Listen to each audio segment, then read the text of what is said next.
The Culling games are huge. This arc has some serious potential to be peak and likely even surpass Shibuya Incident as one of the greatest arcs in modern shonen or ever, and that fact with the type of series Jujutsu Kaisen is as a battle shonen.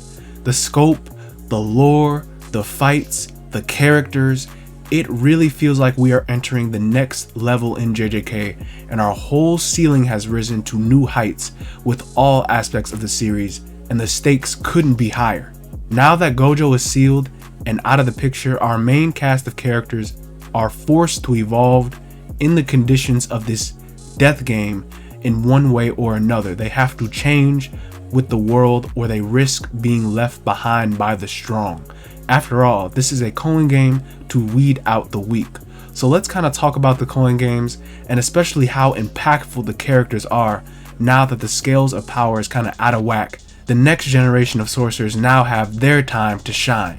What's good, y'all? This is Enemy Stan User. Today we are looking at the insanity of the Culling game so far and talking about the new generation of power and how everyone will have to grow in one way or another, especially in terms of their power, because oh boy, this arc comes in swinging with loads of powerful sorcerers and curses alike, and it feels like we have entered a whole new world of power. So let's dive in. Now first, I want to discuss a bit of the hype and expectations that come with the characters, and of course I have to go over my man Hakari Kinji.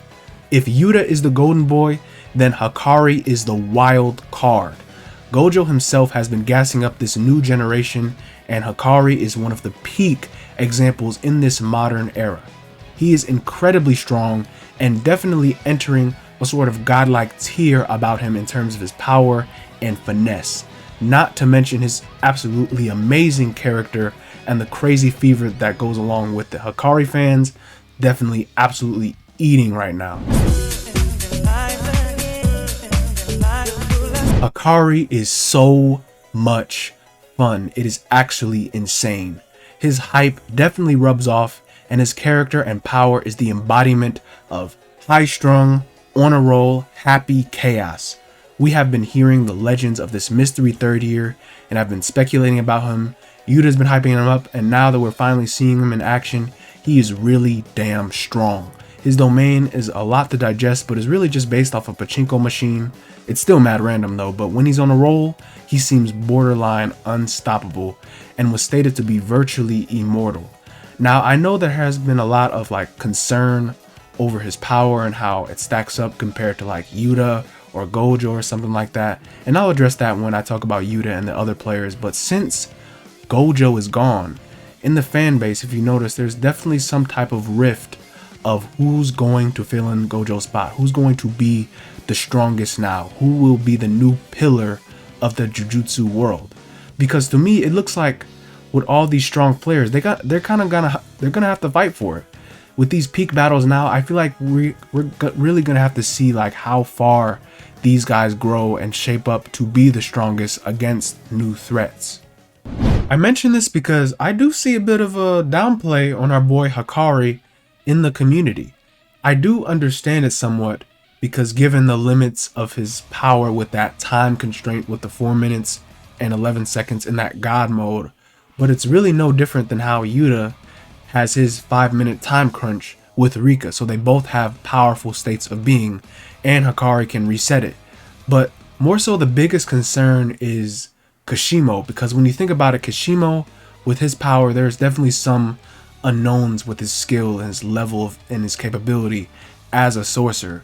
He seems to be very dead set on Sukuna, and with his track record as an ancient shaman with over 200 points already, makes him look like an absolute unit, like he's a top tier, which I believe he is. Personally, I'm thoroughly in the camp that believes that Kashimo should have a domain. He should be that level of sorcerer where he should have a domain, an innate curse technique. He should have some sort of named attacks, maybe even maximum techniques, reverse curse. He should just be stacked like that. He should be that guy, you know? There's definitely some real concern over if Hakari can win in this clash against someone like that, because how unpredictable Kashimo is. Some even believe that Hakari could die. I myself personally believe, or am in the camp of having the battle sort of draw in a conclusion, or something inconclusive like a draw. I think there would be huge payoff if both Hakari and Kashimo make it out alive, and it would just add more further to the story. They both have decent potential in JJK with adding more layers to this arc and are very, very fascinating in their own right. And it really looks like Hakari is like Gege's way of showcasing the new generation.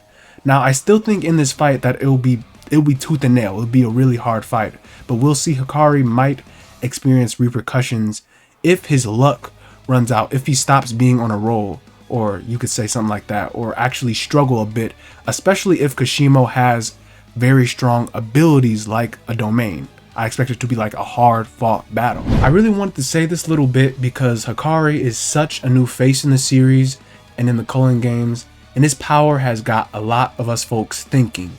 And I think him and Yuta are definitely that new face of power, and us fans definitely got our eye on them, and the flex is definitely there on both their ends, and the fever just won't stop. They are very, very strong in their own right, and I personally put them around the same level just based on portrayal alone. Even if Hakari is weaker in some way, which he may be, he still is an absolute unit, and it's crazy how Yuta respects him and his power given how insane he is. Both of them are definitely like all-star players in this Culling game and on the Sorcerer's side, so please Gege, don't bench them. Next, I wanted to discuss the new heights of power and with other characters and people who may need bigger growth or a power boost toward the end of this arc. Now, like I said before, now that Gojo is sealed, we as fans are looking for the next big thing, the next big character. It's only natural after such a drastic change in the balance of power and the outbreak of the Culling games. But these games are like a whole nother beast, and only after a week and some time after the arc started, these new players are highly skilled and growing rapidly. New sorcerers and old sorcerers. Just think about it. We already have 5 new domain expansion users in this arc alone. Haguruma freaking reverse engineered his whole technique, giving him better control in only 12 days. Some sorcerers off the rip have an ability like reverse curse technique, which is extremely hard to learn, one of the highest level techniques to learn as sorcerers. And Hazanoki is a small character, not even that big of a threat, but he just spams reverse curse like it's nothing. And again, we have sorcerers like Uro and Ryu, who some have reverse curse, and they also have very, very potent techniques and extremely strong cursed energy, and have strength that could even tangle with Yuta Akotsu.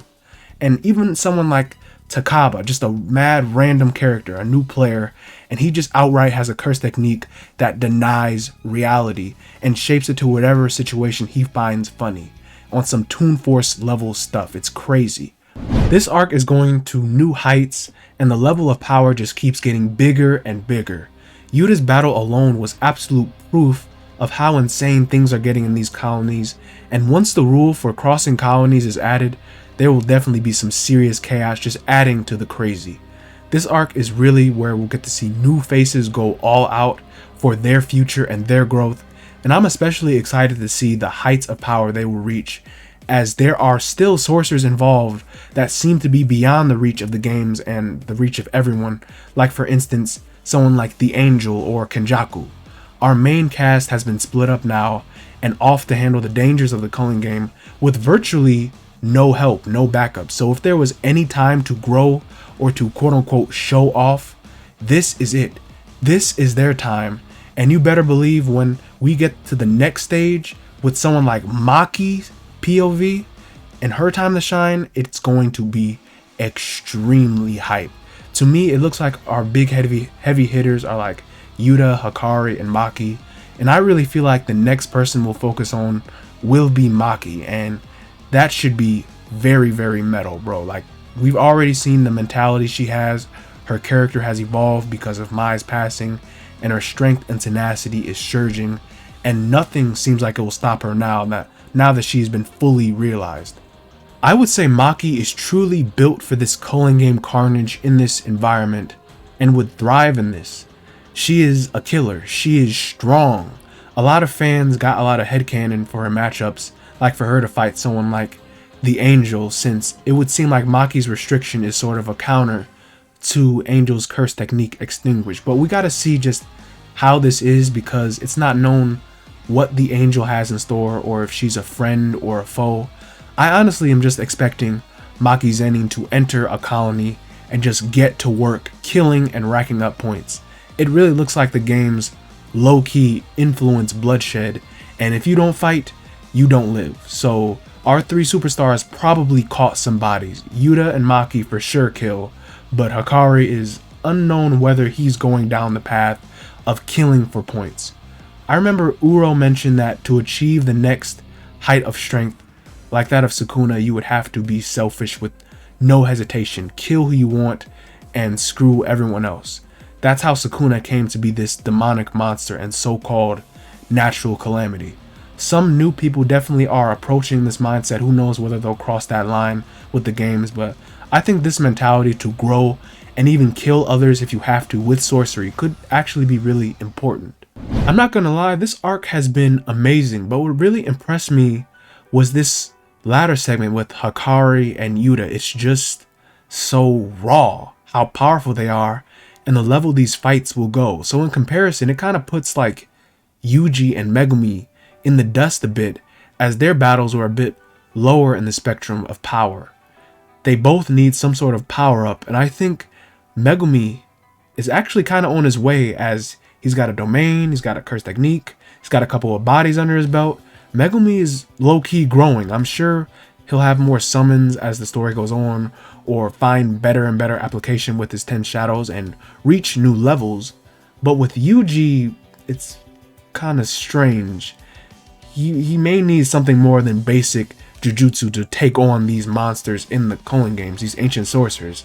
I'm sure Gege has something planned for Yuji, but I really want Yuji to stay relevant and keep up with the games. Yuji is plenty strong, but is really lacking in the curse technique department, or his skill set is, or various other jujutsu skills. But another problem is that Yuji has to learn how to kill other sorcerers. He has to have that mindset in these games, and Yuji still somewhat holds on to his kind nature despite the influence of the games, and that could make him a target. However, when you do think about it, on the other hand, Yuji's kindness could also be essential in saving others who don't want to take part in the game.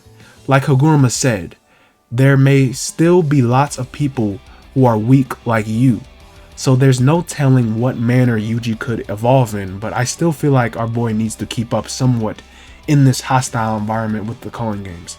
So ultimately, Gege is kind of, almost when you notice, he's kind of setting up this divergence between Yuji and Megumi, almost like a peace route versus a just violent nature, and that could actually lead to something. Finally, this Culling game really is like the next stage for JJK, and what happens here means the fate of Japan and the world that we know. I really hope returning characters can kind of get a glow up, and we saw how Miwa was, so who knows what Miwa can bring to the table with her growth. And if someone like Miwa came back, what returning character can kind of get a glow up? Who knows? We can get Ino Takako God tier incoming. I'm just kidding. Lame as hell. It's like a Nanami simp, but actually, wait. I just thought Ino actually should grow since Nanami died. Wow, I'm gonna keep that in too, but Shibuya was really like a wake-up call for the Jujutsu world, especially the students, as there was just, like I said before, there's just so much death. I really expect everyone to kind of pull their weight, and it's going to get real from here on out. This is basically like a war for which era will come out on top. The modern world of humans or the world of Yen with sorcerers and curses. Definitely gives you a lot to think about with the potential of this arc.